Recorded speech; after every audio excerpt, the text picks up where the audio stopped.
प्रकट हो जाएगा। प्रशांत अग्रवाल जी, मुरादाबाद से। महाराज जी, ईश्वर प्राप्ति अपने प्रयासों से संभव है या ईश्वर कृपा मात्र से? दोनों अत्यंत आवश्यक हैं। अपना पुरुषार्थ और भगवान की कृपा।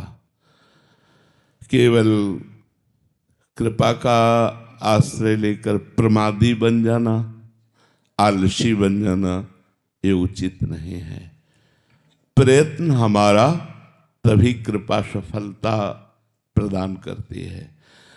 यशोदा मैया ने जब देखा, एक उदाहरण से आपको बता रहे हैं, यशोदा मैया ने देखा कि लाला बड़ा ऊधम मचा रहा है, माठ फोड़ दिए, दही बिखेर दिया, इसको बांधना चाहिए, तो पकड़ने के लिए दौड़ी। लाला पकड़ में नहीं आए, लेकिन वो दौड़ना बंद नहीं किया। प्रभु ने पीछे मुड़ के देखा कि मां पसीने से लथपथ हो रही है, तो करुणा करके पकड़ में आ गए। इस लीला से हम क्या देखते हैं कि यशोदा मैया का प्रयत्न पकड़ नहीं सकता था, लेकिन प्रयत्न को देख करके भगवान करुणावश पकड़ में आ गए। तो हमारी साधना भगवान को पकड़ नहीं सकती, लेकिन हमारी साधना का प्रयत्न देखकर भगवान हमारी पकड़ में आ गए, हमारे अनुभव में आ गए, हमारे ध्यान में आ गए।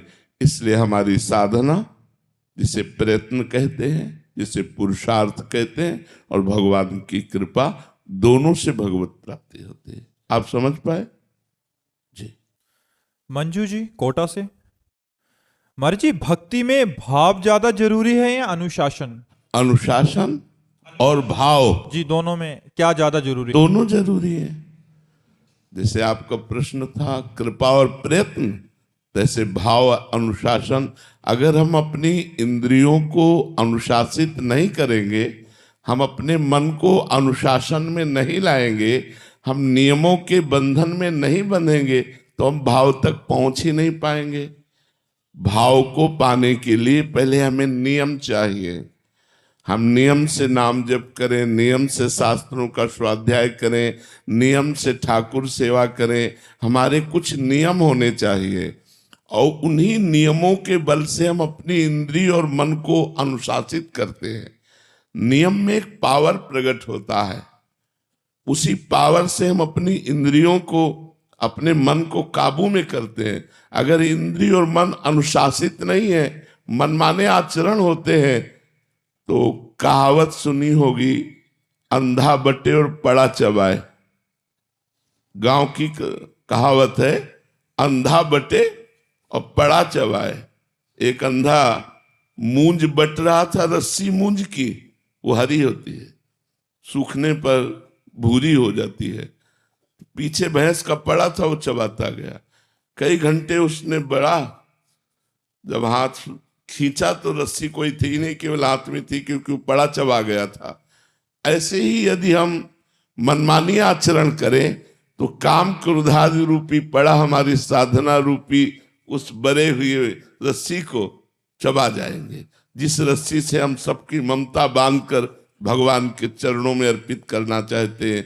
सबकी ममता ताग बटोरी, मम पद मन बांध बरी डोरी।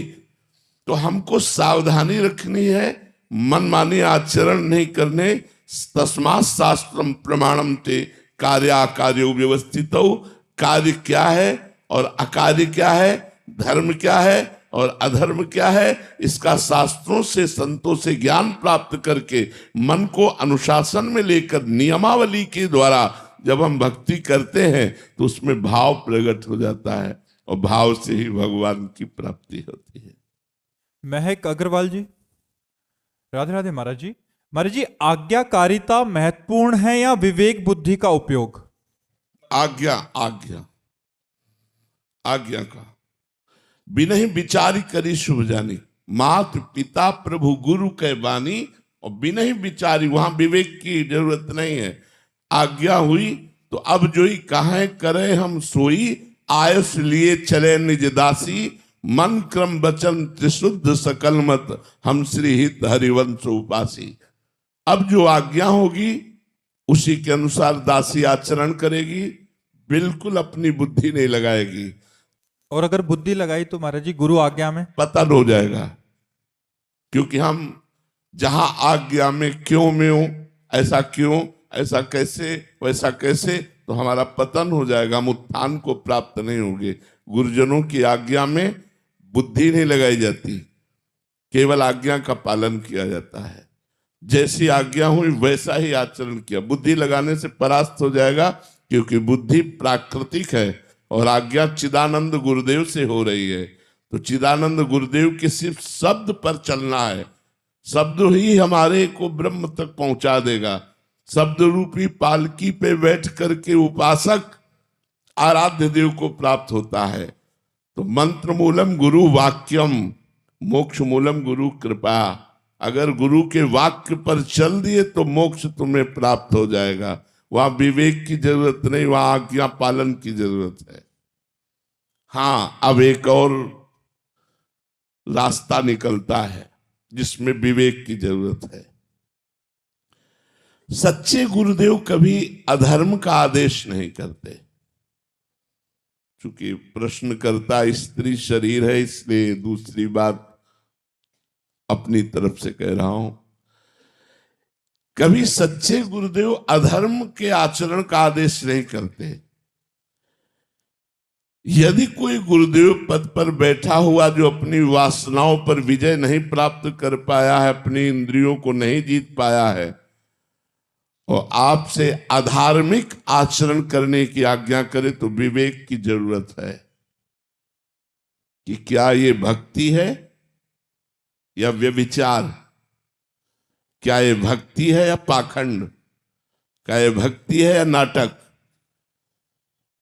तुरंत फिर वहां से हट जाना चाहिए और उनकी आज्ञा का पालन नहीं करना चाहिए। वहां विवेक लगाने की जरूरत है। लेकिन सच्चे सदगुरुदेव जो निर्वासनिक ब्रह्म में स्थित हो चुके हैं, वो कभी ऐसे आदेश दे ही नहीं सकते।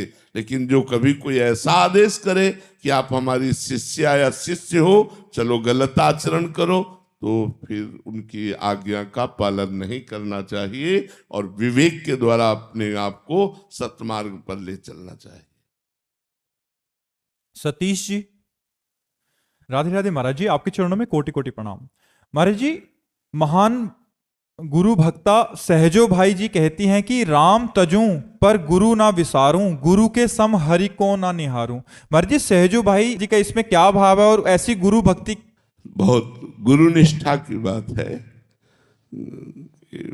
भगवान हमारे लिए दूसरे नंबर पर है, पहले नंबर पर गुरुदेव है।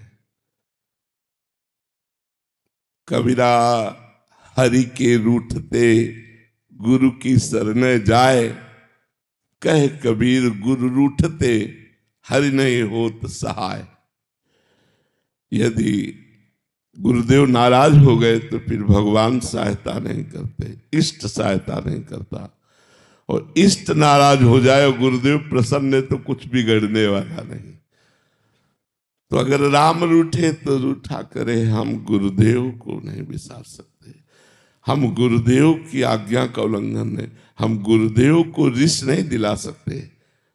इष्ट से तो बेपरवाह है, क्योंकि जब गुरु अनुकूल है तो इष्ट पीछे डोलेंगे, और अगर गुरु प्रतिकूल हो गए तो हृदय में भी इष्ट जो है वो अंतर ध्यान हो जाएगा, वो पकड़ में नहीं आएगा। ये गुरु महिमा का वर्णन, और ऐसी गुरु भक्ति गुरुदेव की कृपा से ही होती है। ऐसी गुरु भक्ति सत्संगी को ही होती है, अन्य साधनों से नहीं। खूब सत्संग करे महापुरुषों का और गुरु महिमा जागृत हो जाए हृदय में। गुरु चरण पादुका का सेवन करे, गुरु चरणामृत का सेवन करे, गुरु आज्ञा का पालन करे, तो गुरु भक्ति जागृत हो जाए। बलिहारी है ऐसी गुरु भक्ति जो इष्ट नहीं, गुरु ही सर्वस्व है। इष्ट को तजू पर गुरु को नहीं, गुरु को कभी नहीं, गुरु को विसार नहीं सकते, गुरु को त्याग नहीं सकते। ये महिमा तो बहुत विशुद्ध भाव वालों के हृदय में गुरु के प्रति जागृत होती है। नहीं तो प्रायः लोग गुरु को मनुष्य समझते हैं, या बहुत अच्छा साधक समझते हैं या बहुत अच्छा संत समझते हैं, लेकिन गुरु साक्षात परब्रह्म तस्मै श्री गुरुवे नमः ऐसा तो कोई मुश्किल ही समझता है। महाराज जी, गुरु कब नाराज होते हैं और कब प्रसन्न होते हैं? जब गुरुदेव देखते हैं कि भगवत प्राप्ति के मार्ग के विरुद्ध आचरण का करने वाला शिष्य है, जिससे उसका पतन हो जाएगा, तो नाराज हो जाते हैं। और जब देखते हैं कि भगवत प्राप्ति के मार्ग के ये सब आचरण ठीक कर रहा है, तो प्रसन्न हो जाते हैं। जो गुरुदेव है वो अपने स्वरूप का अनुभव कराना ही भगवत प्राप्ति है, क्योंकि गुरुदेव ही भगवान है, भगवान ही गुरुदेव है। तो जो मार्ग दिया है उस मार्ग पर चलोगे तभी तो आप अनुभव कर पाओगे। तो मार्ग के विरुद्ध आचरण करने वाले से वो रूठ जाते हैं, नाराज हो जाते हैं, और मार्ग के सही आचरण करने वाले पर वो प्रसन्न हो जाते हैं। गुरुदेव को अपनी सेवा नहीं, भगवत प्राप्ति रूपी सेवा पसंद है। महाराज जी, गुरुदेव तो प्रकट में कभी कहते नहीं है, बट शिष्य कैसे अंदर से धारण करे कि मेरे गुरुदेव मेरे से प्रसन्न है? अगर आपका भगवत स्मरण ठीक चल रहा है और भगवत स्मरण के साथ गुरु का ध्यान चल रहा है, तो आपके ऊपर गुरु प्रसन्न है। अगर गुरु और इष्ट में एकता है तो मंत्र जब करोगे तो ध्यान गुरु का होगा, गुरुदेव का स्मरण रहेगा। अगर ऐसा हो रहा है तो गुरु प्रसन्न है, और सब बातें फीकी। स्मरण, अगर स्मरण चल रहा तो गुरु प्रसन्न। साहब अनुकूला मिट्टी सकल कल्पित भयसूला। गुरु प्रसन्न है, ये हम कब जाना? जब साहब का चिंतन चल रहा निरंतर, तो साहब अनुकूल हो गए, तो इष्ट प्रसन्न, गुरु प्रसन्न, सब बात बन गई। और गुरु रुष्ट है, ये कैसे अनुभव हो? जब हमारा साधन भजन नष्ट हो जाए और गुरु की याद करते ही हृदय जलने लगे और गुरु पर दोष दर्शन होने लगे, तो समझो गुरु अपराध बन गया है। गुरु पर दोष दर्शन, हृदय का जलना और गुरु का चिंतन करके जलन पैदा होना, जान लो गुरु अपराध बन चुका है। उसका मोचन करो, नहीं तो भ्रष्ट कर देगा। मोचन का उपाय? गुरुदेव, उनसे जाके उनके चरणों में रोए, हम पता नहीं क्या गलती हो गई महाराज जी, भजन नहीं बन रहा, बहुत कष्ट हो रहा है, और आपको लगता है हमें कि आपके प्रति कोई अपराध बन गया, भगवान क्षमा करो। तो फिर क्षमा, गुरुदेव क्षमा कर देंगे? हाँ, उनके सामने प्रार्थना करते ही ठीक हो जाएगा। गुरु भगवान का स्वरूप है साक्षात। आकाश यादव जी, शरीर और संसार अपना नहीं है, भगवान अपने हैं, ये अनुभव कब आएगा? जब निरंतर नाम जब चलने लगेगा, जब निरंतर नाम जब भगवान का चलेगा, तब ये ज्ञान हो जाएगा कि संसार संसार नहीं है, ये भगवान ही है। तब भगवान अपने लगने लगते हैं। जड़ चेतन जग जीव जत सकल राममय जानी, बंदों सबके पद कमल सदा जोरि जुग पानी। ये जड़ चेतन जगत केवल भगवान है। जब निरंतर भजन करोगे तब ये बात समझ में आ जाएगी। तो फिर संसार नहीं, भगवान अपने हैं। जड़ चेतन जगत भगवान का स्वरूप है, यही अनुभव करना है। खूब नाम जप करो, शास्त्रों का स्वाध्याय करो, सत्संग करो, गंदे आचरण त्यागो, पवित्र आहार करो, कोई नशा न करो, पराई माता बहनों की तरफ गंदी दृष्टि से मत देखो। अभी अध्यात्म में उन्नति होने लगे, अभी अध्यात्मवान बन जाओ।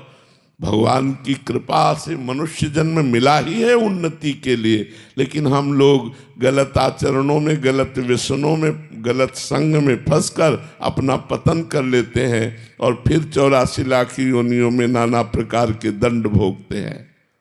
आयुष्मान रघुवंशी जी, राधे राधे महाराज जी।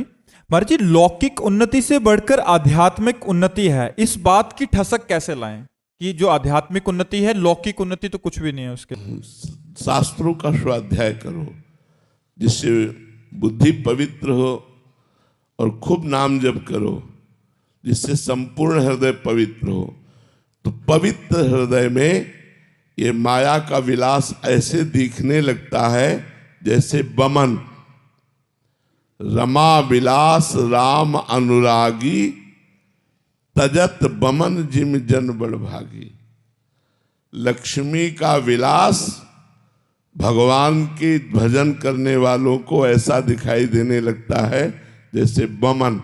बमन का मतलब समझते ना, उल्टी, जैसे उल्टी से घृणा हो जाती है, ऐसे भोगों से घृणा हो जाती है यदि सच्चाई से भजन करोगे तो। जब तक हम भजन नहीं करते, सत्संग नहीं सुनते, तब तक ये अध्यात्म की महिमा प्रकाशित नहीं होती। ब्रह्मादिक के पद, ब्रह्मादिक के भोग विष के समान लगते हैं, ऐसा आनंद प्राप्त होता है अध्यात्म में, ऐसा सुख प्राप्त होता है। इसलिए नाम जप करो, सत्संग सुनो, शास्त्र स्वाध्याय करो, तो आपकी बुद्धि इतनी प्रवीण हो जाएगी कि वो समझ पाएगी कि इस मलिन माया के भोगों में सुख नहीं, सच्चिदानंद भगवान में सुख है। वृंदावन में सैकड़ों ऐसे परिवार रह रहे हैं, आकर के बाहर से सत्संग सुनकर, कोई रिक्शा चला रहा है, कोई कुछ कर रहा है, और जिनके कुछ नहीं तो भगवत सहारे पड़े हैं, सब कुछ छोड़ करके भगवत सहारे वृंदावन पड़े। भगवान का नाम, भगवान का रूप, भगवान की लीला, भगवान का धाम, इनका आश्रय लिए। अध्यात्म आकर्षण करता है तो बड़े बड़े चक्रवर्ती सम्राट अपने पदों का त्याग करके भिक्षुक बन जाते हैं, भर्तरी जैसे महापुरुष। तो अध्यात्म का आकर्षण हो तब संसार की उन्नति हमें लघु लगे। अध्यात्म का आकर्षण ना होने पर ही तो है संसार की उन्नति में, और संसार की उन्नति को प्राप्त हमारे पास आते हैं और वो अपनी दशा बताते हैं। हम कई बार सत्संग में कह चुके कि किसी भी तरह के मार्ग में चलते हुए लोगों ऐसे नहीं है कि जो हमें ना मिले हों, चाहे वो ब्रह्म ज्ञान की हो, चाहे भक्ति ज्ञान की हो, चाहे घोर संसारी हो, सब मिले हैं। लेकिन दोनों में अंतर देखा है, एक तृप्ति की तरफ बढ़ रहा है और एक अशांति की तरफ बढ़ रहा है। जो भगवान के मार्ग में चल रहा है वो तृप्ति की तरफ बढ़ रहा है, और जो संसार की उन्नति में वो अशांति की तरफ बढ़ रहा है। बहुत बड़े धनी मानी, बहुत सब कुछ भारत लेवल के वो आए थे और कह रहे थे कि अब मुझे सब कुछ प्राप्त है, लेकिन ये सब कुछ छूट जाएगा, मरूंगा, इस बात का भय है। ये अंतिम अशांति कौन दूर करे? बिना अध्यात्म के बिल्कुल जीवन व्यर्थ गया। तुमने असंख्यों रुपए कमाए, खूब नाम कमाया, बड़ी इज्जत कमाई, लेकिन मर गए। इज्जत और नाम शोहरत सब यही रखी रह गई, और आपने अध्यात्म में चले नहीं, भजन किया नहीं, तो 2 कौड़ी का जीवन, बेकार का जीवन, मृत जीवन। और आप नमक रोटी खा रहे हैं, धर्म से चल रहे हैं, समाज सेवा कर रहे हैं, नाम जप कर रहे हैं, महान जीवन। तो सांसारिक उन्नति कोई जीवन थोड़ी है, आध्यात्मिक उन्नति जीवन है। सांसारिक उन्नति के साथ यदि आध्यात्मिक उन्नति है तो बहुत सुंदर है, लेकिन यदि सांसारिक उन्नति केवल है, आध्यात्मिक नहीं, तो किसी काम की नहीं है।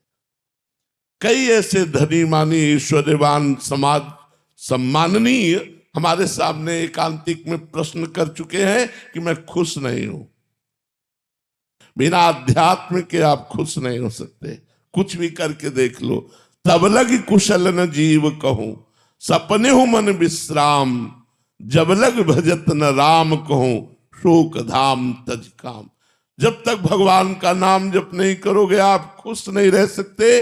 चाहे जितना आप ऐश्वर्य कमा लो, चाहे जितने भोग भोग लो, आप अतृप्त रहोगे, अशांत रहोगे, चिंतातुर रहोगे। आपके निगेटिव विचार आपको जलाएंगे जब तक आप अध्यात्म से नहीं जुड़ोगे। महाराज जी, एक मान्यता संसार में बन चुकी है कि खूब धन दौलत हो, खूब गाड़ी बंगला सब कुछ हो, खुशी इसमें है। बट महाराज जी, खुशी जो आनंद है और ये जो धन संपत्ति आदि है, ये प्रारब्ध के अनुरूप होके आया है हमारे जीवन में। बट खुशी और दुख ये भी महाराज जी प्रारब्ध के अंतर्गत है। नहीं, हमारी बात को समझिए। जो लोग ये समझते हैं कि धन संपत्ति में सुख है, आप हमें बताओ क्या रुपए में सुख है? एक कमरे में आपको बंद कर दिया जाए, चारों तरफ से रुपया भर दिया जाए, तो 2 दिन में आप चिल्लाने लगोगे कि हमें बाहर निकालो, मुझे खुला वायु चाहिए। नहीं, रुपए में सुख है, आप रुपए में आनंद लीजिए ना। चारों तरफ से रुपया भर दिया जाए तो आप कहोगे नहीं मुझे प्यास लगी है, पानी चाहिए। तो सोना चांदी उससे आपको ढक दिया जाए तो अरे भाई, ये इसलिए प्रिय है रुपया कि उससे भोग मिलते हैं। भोग इसलिए प्रिय है कि वो हमारे शरीर को अच्छा लगता है, इंद्रियों को अच्छा लगता है। और जब शरीर ही तेरा छूट जाएगा, शरीर ही नष्ट हो जाएगा, तो ये भोग और ईश्वर तेरे किस काम में आएंगे? 83,99,999 योनियों में जाना पड़ेगा, सुअर कुत्ता बनना पड़ेगा अगर हम भजन नहीं करते। ये विचार क्यों नहीं करते? यहाँ का ईश्वर, यहाँ का वैभव चंद दिनों का है। मान लो 40-45 वर्ष की आयु हो तो पता नहीं 10-5 वर्ष और है, जी लो। चाहे जितने रिश्ते बना लो, चाहे जितने करोड़ों जमा कर लो, चाहे जितनी बिल्डिंग बना लो, चाहे जितना वाहवाही करो, मरोगे तो सब यहीं रखा रहेगा, तुम्हें अगली योनि में जाना पड़ेगा। तो विवेकी वो है जो अगले कदम का विचार करे। ये तो जीवन बीता जा रहा है, मेरा अगले आगे क्या होगा, वो विवेकवान है। अविवेकी वो है जो आगे की बात न सोचकर वर्तमान के सुख दुख में सुखी दुखी होता है। हमें आगे का विचार। आध्यात्मिक उन्नति है क्या महाराज जी? निरंतर भगवान के चिंतन में डूबना, शरीर संसार के राग का त्याग कर देना, फिर जो सुख मिलेगा आप देख लेना। आप राधा राधा राधा रटने का अभ्यास करो, जो कर्म करो कृष्णार्पणम मस्तु कर दो, और फिर आप जीवन का लाभ देखो। दो बातें पकड़ो, राधा राधा नाम जप करेंगे और जो कर्म करेंगे वो कृष्णार्पणम मस्तु कर देंगे, पर पाप कर्म नहीं करेंगे। बस फिर आप देख लो आपकी आध्यात्मिक उन्नति। ऐसा आनंद है, चिंता रहित, शोक रहित, एक आनंदमय जीवन होगा। किसी भी परिस्थिति में आप डगमगाएंगे नहीं, किसी भी दुख में आप दुखी नहीं होंगे, किसी भी सुख में आप फूलेंगे नहीं। अध्यात्म आपको ऐसा आनंद प्रदान करेगा, समता प्रदान करेगा, ज्ञान प्रदान करेगा, जन्म मरण के चक्र से आपको मुक्त कर देगा। महाराज जी, हम लौकिक उन्नति भी चाहते हैं, ये चाहते हैं, बट उसके साथ आध्यात्मिक उन्नति हो सकती है। देखो, हम लौकिक उन्नति अपनी नहीं चाहते, लेकिन होना है तो हो रही कि नहीं हो रही, आप हमें बताओ। जो प्रभु का विधान है लौकिक उन्नति का, वो विधान है, वो श्रम करने की जरूरत नहीं, वो अपने आप होगा। श्रम करने की जरूरत है अध्यात्म उन्नति के लिए। अध्यात्म हमारे प्रारब्ध में नहीं लिखा, अध्यात्म क्रियमाण है, और ये सुख और दुख, लौकिक उन्नति, ये प्रारब्ध में लिखी। तो मेहनत करना छोड़ दें महाराज? मेहनत करते हुए हमें भगवत स्मरण परायण रहना है। कायर, पहले ही इनके प्रश्न में कहा था, कायर बनने की जरूरत नहीं। हमारा प्रयत्न, हमारा पुरुषार्थ चलता रहेगा, फल की कोई चिंता नहीं है। निरंतर नाम जप कर रहे तो बात बनेगी। केवल सांसारिक प्रयास, केवल सांसारिक उन्नति, ये बहुत बड़ा धोखा है हमारे जीवन में। जो हम मनुष्य जन्म में अध्यात्म शक्ति जागृत करने आए थे, वो तो कर नहीं पाए और व्यर्थ में चले गए। इसलिए कहते नाम जप करो। 10 बार राधा राधा बोलोगे तो तुम्हारे भगवान की बैंक में 10 बार राधा राधा नाम जमा हो जाएगा, जो तुम्हारा काम बना देगा, तुम्हारा मंगल कर देगा। महाराज जी, नाम जप का प्रभाव पड़ता है बुरे प्रारब्ध पे? पूरे बुरा प्रारब्ध देखो ऐसा पड़ता है, चाहे जैसी बुरी परिस्थिति शरीर की आ जाए, उस समय भी आनंद बना रहता है। यह अध्यात्म।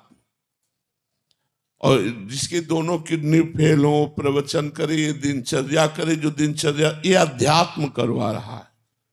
ये अध्यात्म बल के द्वारा हो रही, किडनी के बल